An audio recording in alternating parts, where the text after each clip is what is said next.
Suck up, fed people, and welcome to Sound 88, your place to get the confidence to try things yourself. My name is Henry Frank. I'm a music producer and graphic designer, and welcome to today's show. As you guys can tell, I'm here enjoying the nice Florida weather. But I wanted to make this video today because I've seen it so many times where people who are experts in their field and have a lot of knowledge on gears and software and access to great resources, they may put you down. They may put others down because they might be using a different process that's not considered professional.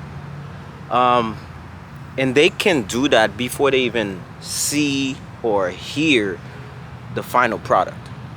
Whereas if they actually give a shot to the final product or took a look at the project that the person's been working on, they might see the value. They might see how good the project is, and then afterwards realize what that person's been using.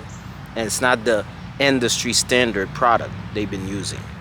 But because of the knowledge they have and the access they have to some tools and some gears and software, they might put you down before they even give you a shot. And I'm talking about so many different industries. It's, I'm into music production, but I've seen it in so many different industries. Obviously, I do some graphic design as well.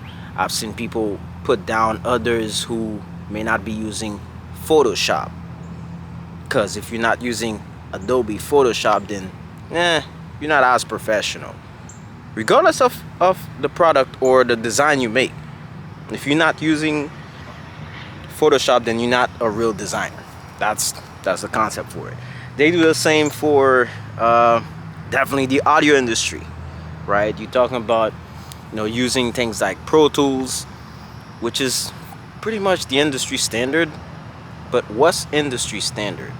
It's an amazing DAW, without a doubt. I have it, I use it from time to time, but I'm not really keen on using Pro Tools for a lot of things I do. Actually, I have it because I like to experience different DAWs. I like to experience the different interface, to see which one could work for what. But to be honest, Pro Tools is just used in so many recording schools, and it's been in the market for some time, and it's a strong DAW. But what I'm trying to say is a lot of people would probably not give credit to some records before they even give it a shot or listen to it, just because on a mixing engineer standpoint, it's not on Pro Tools, it's probably not as good or not as professional, and automatically they don't give it a shot, right?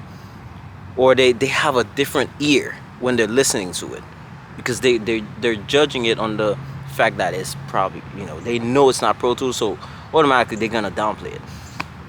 So the reason I want to make this video is to explain how, me coming from Port-au-Prince, Haiti, man, small little town in the Caribbean.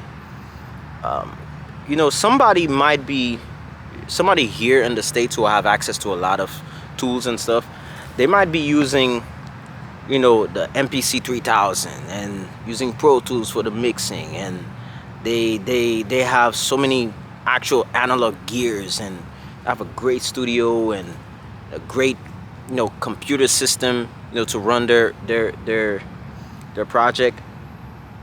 But they might put you down if they find out, let's say, using FL Studio for your beat, whatever, man.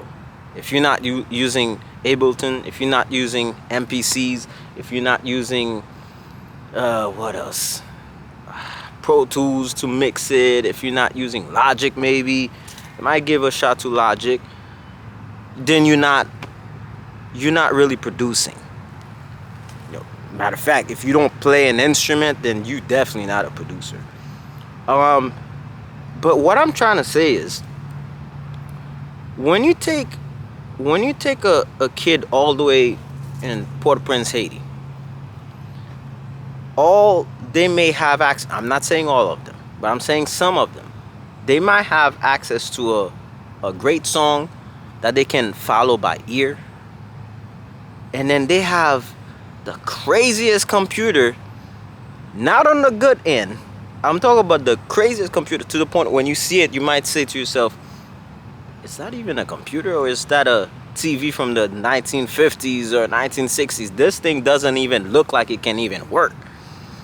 Like, how does that even work?"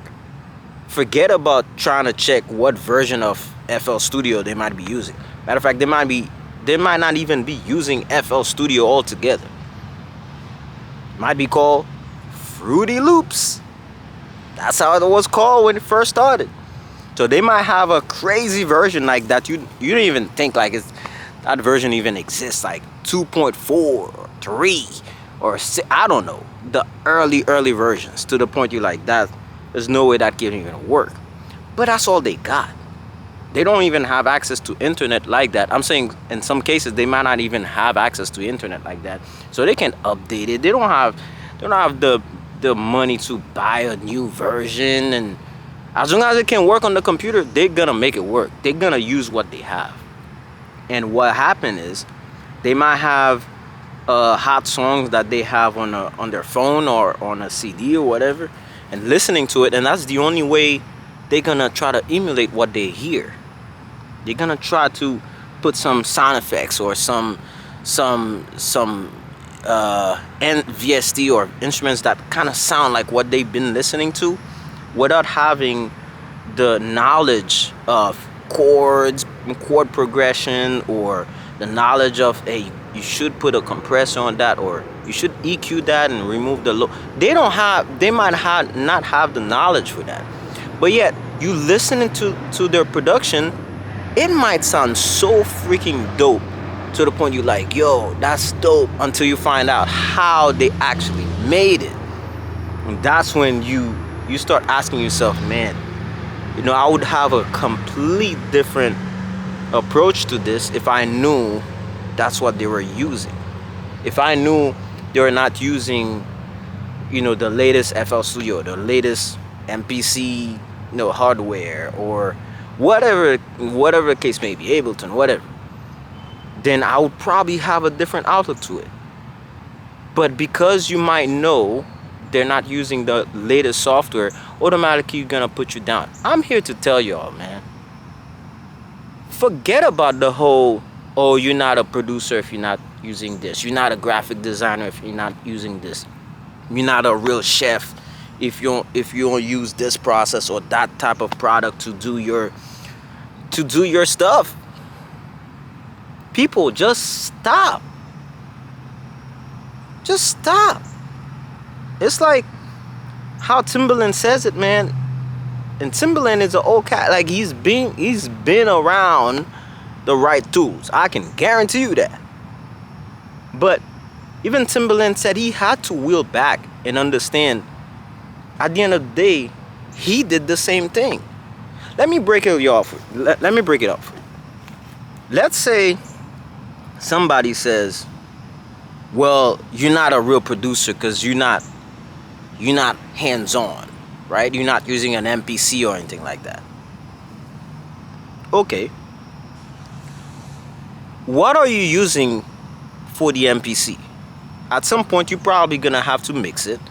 If you don't have an analog gear, you're probably gonna throw the beat into a mixing console, or you're gonna throw it into a DAW. Chances are, I'm not saying, there are some people who might go straight analog, but chances are it's gonna go to a mastering process, it's gonna go to a DAW, it's gonna go to a Pro Tools. What are these? No, like, seriously, what are these? Because if you're gonna tell me that, oh, this is not real production because you're not using hardware, but yet you might be using some effects on that beat, you might be using some type of digital aspect of it to make it sound better, to put it up there, Why are you criticizing somebody who's not using hands-on stuff? Like me as a music producer, I started with just my freaking mouse just clicking and clicking and clicking. Now I got better. I got a MIDI controller. I use drum pad and stuff like that. But I'm not gonna put down somebody who may not have access to any of this. If someone just has a laptop and tell me, hey, I would like to start the whole music production thing, I'm not gonna tell them, well you can't start, but unless you have a MIDI controller, then you're not really gonna be producing, bro. Unless you have a Yamaha HS5 or Adams Ace, like you're not really producing, bro. If you're not using Ableton, if you're not using Logic, whatever, like you're not a real music producer. Really? Matter of fact, mind you, I currently use Studio One for my production, but I'm a FL Studio guy when it comes to music production. I've used FL my entire production time, and when it comes to recording, I also use Studio One for the most part, recording and mixing. But I've used Pro Tools before. I've used Reason. I've used Logic. I've used Ableton. I've used different DAWs like Sonar. I've used different DAWs before, but I've used things that I could have access to at the time.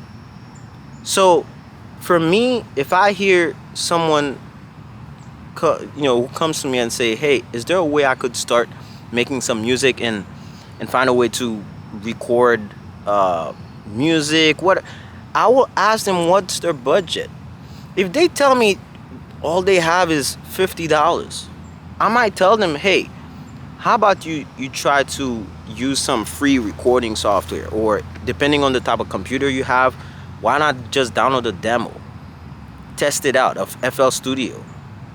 You can download a demo of FL Studio and make a whole beat like completely on it. You may not be able to save the project, but hey, that's a way to start.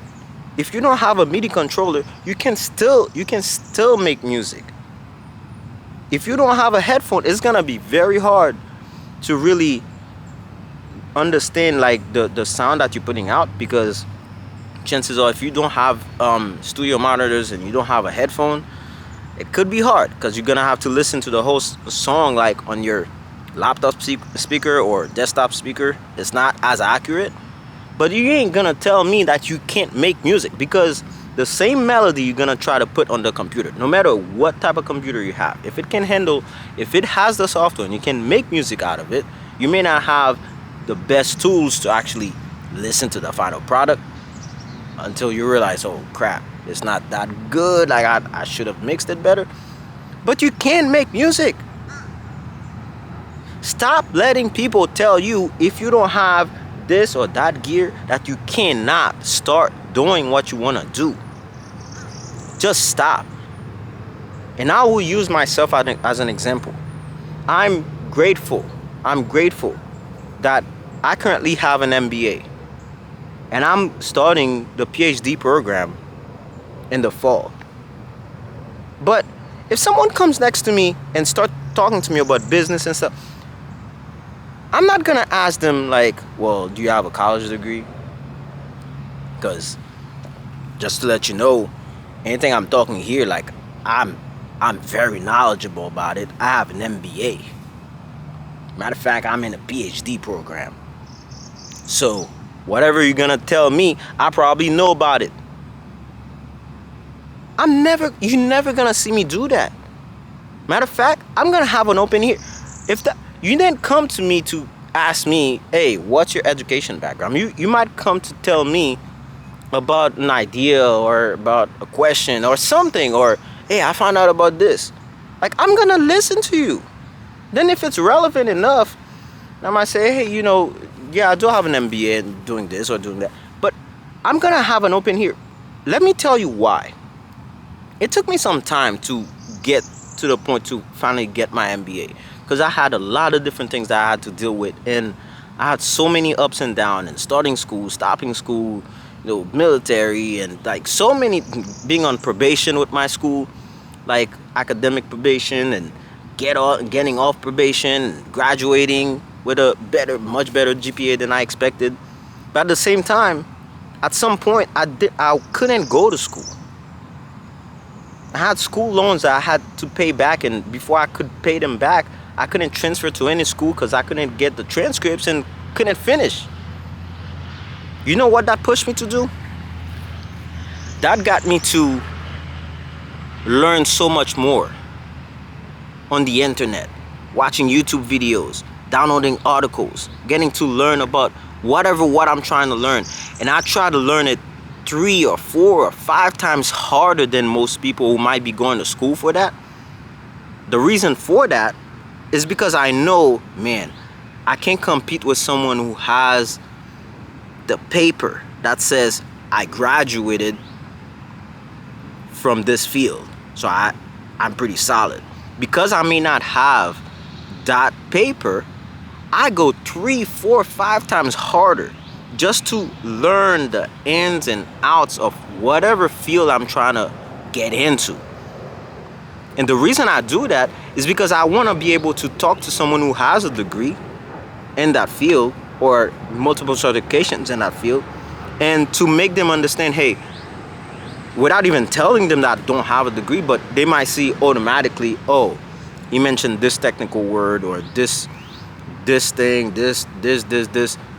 He probably know a lot about what he's doing. And then I'm giving them history and background about the field on, who's the best, who's, reputed in that field. Automatically, they might think I'm from, like, I have a degree in that field. And chances are I might not.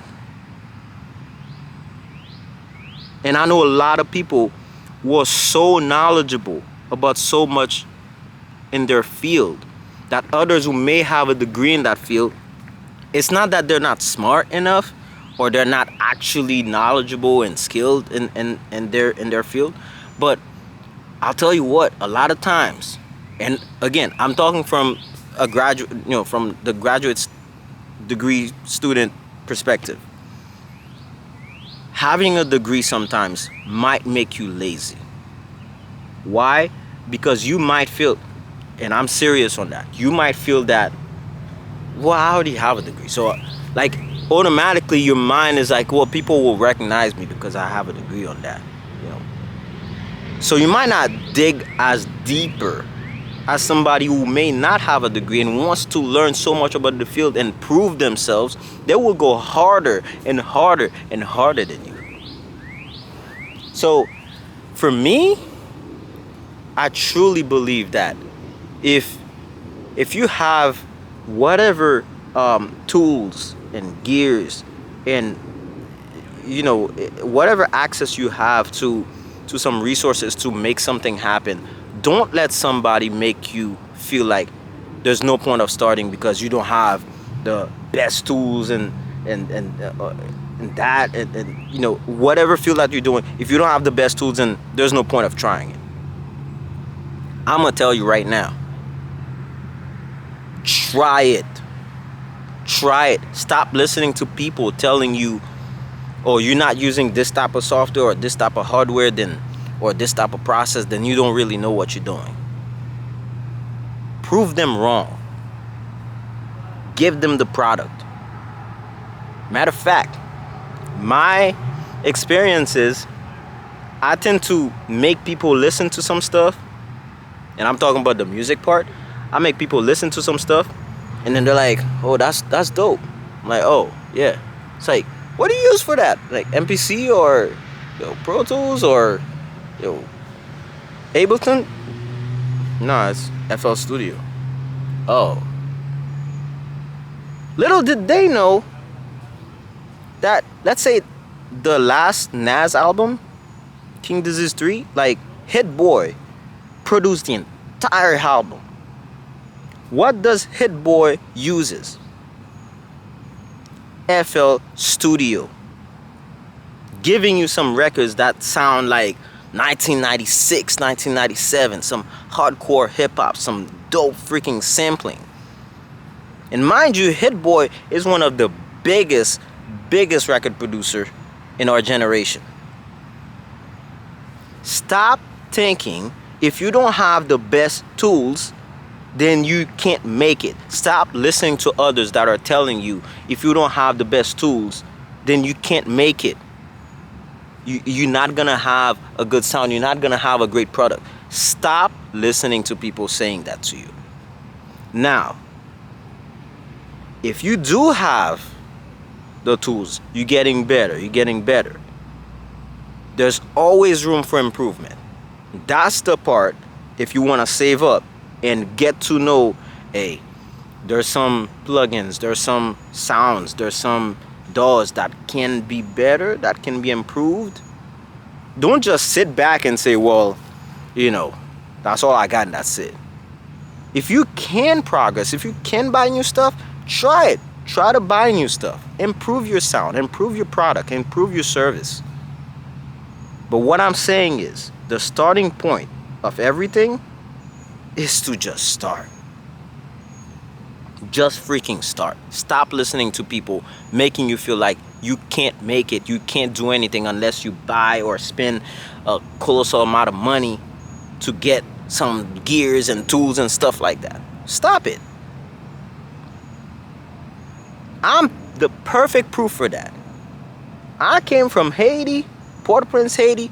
I've seen some shit, man, like where people don't have much, and they'll go ahead and emulate some sound because that's all they have. They will listen to it and they will produce something that you're like, yo, that shit dope.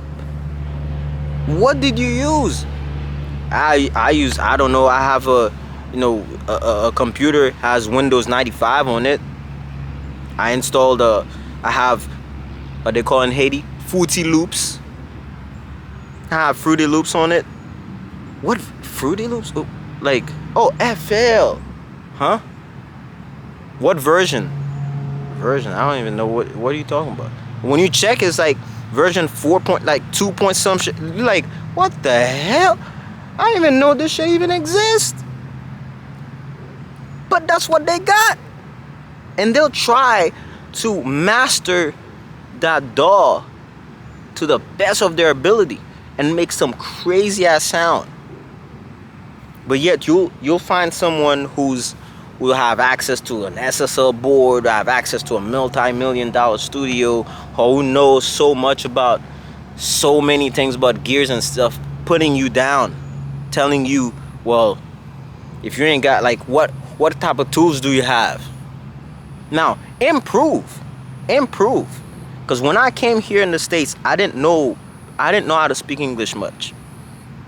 To now starting in a PhD program.